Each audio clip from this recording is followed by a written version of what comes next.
My name is LaMonaca, and I am a farmer. And I'm going to talk to you today about running a CSA farm business, my planning, record keeping, and financial management. So CSA is a community-supported agriculture program, and people pay in advance for a share of produce and seafood on my farm. I grow about 35 different crops, and during the season, I have a 20-week season, and that runs from mid-June through October. And during my season, once a week, members come to my farm and pick up their shares. I also have a farm shop where members can purchase additional items for sale. So this chart is a summary of my 4 years in business. On the top, I have my years in business, and along the left are the categories that I'm going to break it down into. My first year in business, 2010, I started growing crops on 1.5 acres. I don't own my land, I rent my land. I started with, my income was primarily the farmer's market, and I had a small CSA. I did not pay any employees, rather I hired my friends, and they worked in exchange for a share of produce, and I call them work shares. I financed my first year in operation with my personal savings, which covered my my annual operating costs. And then I also went to FSA and took out a loan for $10,000. And this helped to purchase a rototiller, some small tools, irrigation supplies, computer, and in 2011 I doubled my acreage, doubled my CSA, and I added the farm shop where I was selling inventory that I was purchasing. I was able to hire a part-time employee, and I continued the work share program.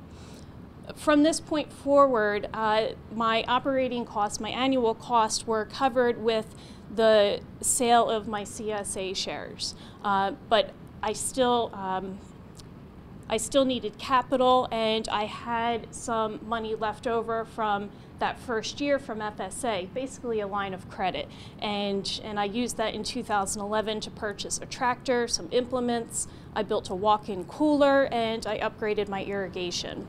Last year in 2012, I got some more acreage. The CSA was growing in size, and I added a seafood share program to my farm shop.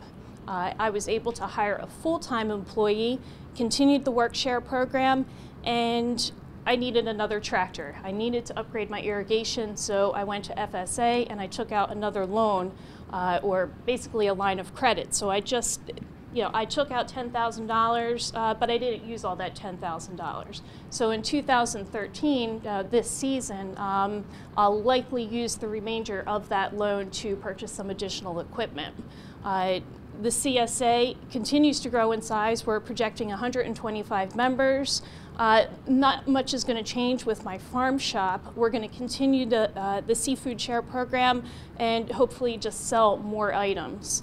I will be hiring an additional employee, so I'll have 2 full-time employees, and the operating costs are still being covered by the sale of my CSA shares. So all of my money is up front. On the remaining slides, I'm going to look at how I manage my income and expenses. I have 2 sources of income, and that's the CSA shares and my farm shop sales. And for my expenses, I break this up into 2 parts. The administrative costs and plans, so not only paying the general bills, cost of doing any business. I could be growing peaches, raising animals. I just have utilities. There's electric, phone, rent, etc. There are also labor considerations here. Not only do I have to pay people, but I have to hire them, schedule them, and give them something to do every day. And there's also invoicing, which I'll get into in the next slide. The second part to managing my expenses, I'll look at my variable costs and plans associated with growing the CSA shares and having the farm shop inventory. So continuing with the part one of the expenses, my administrative planning, I put this here not only to show that, you know, I do have to market my farm using my website, but my website does double duty. I use it to manage my CSA memberships. So I use a site called Small Farm Central, where I am the administrator. I built this site. It's fairly simple to use. I definitely recommend it. So I can log on at any time, update my blog, upload photos, recipes, and it allows me to stay engaged with my customers. But there's also another feature with Small Farm Central, and that's called Member Assembler. So I pay an additional fee for that on top of my regular fee to have the website. And this allows me to manage my CSA memberships. So people interested in a share, they can go to my website and sign up online. And this is great. It streamlines my office work because the members are automatically adding themselves to my system. I'm not doing that work. The invoices are being created and it's linking it to their email account and my email account. So I know when someone is signing up. All of that information is right there in front of me. They've already done it for me. It allows me to track balances. I know who's paid, who still owes me money. When I get a check in the mail from someone, I go into my member assembler, I log in their payment, and it automatically sends an invoice to them with their balance remaining, and I also get a copy of that. And from there, I can download that information to Excel and further manipulate it.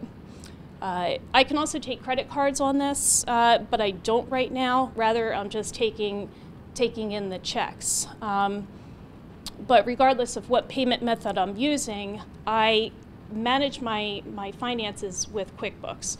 So Member Assembler is part one, but there's also part two, and that's QuickBooks. All of my payments that I receive, every transaction that I make gets recorded here. This QuickBooks is my checkbook.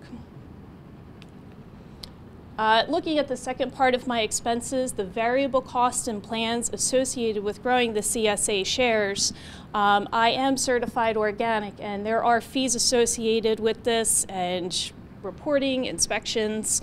Also, I have to purchase seeds and plants, but before I can even do that, there are lots of other plans I have to have in place. I have to draft field plans, field maps, and greenhouse schedules, field schedules. So I don't order a seed until all of this gets done. So that's part of my purchasing.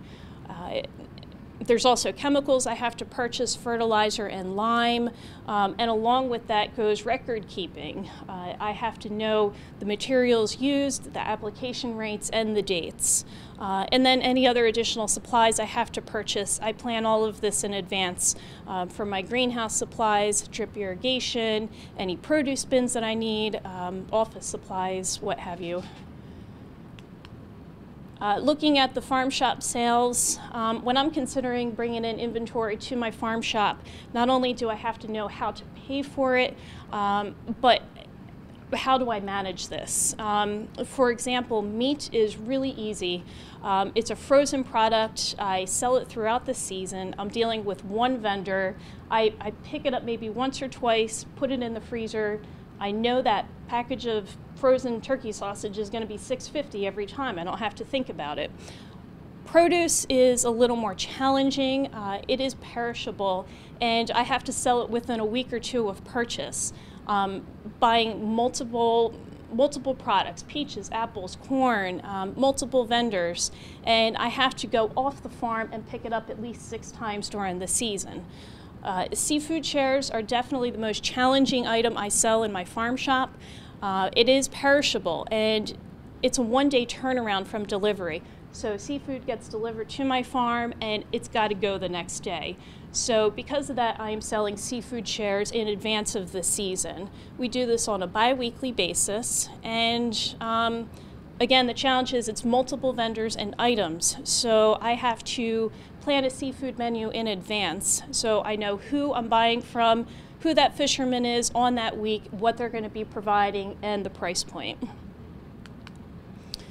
This chart is a summary of my accounts that I keep in QuickBooks. on the left, from left to right, I have my account name, the type of account, income, expense, and the profit and loss calculated. This is an example of a 100-member CSA. I know that I could be bringing in $50,000, but I also know I have expenses related to growing those crops, about $10,000, and when I minus the income and expenses, I'm looking at a profit of about $40,000.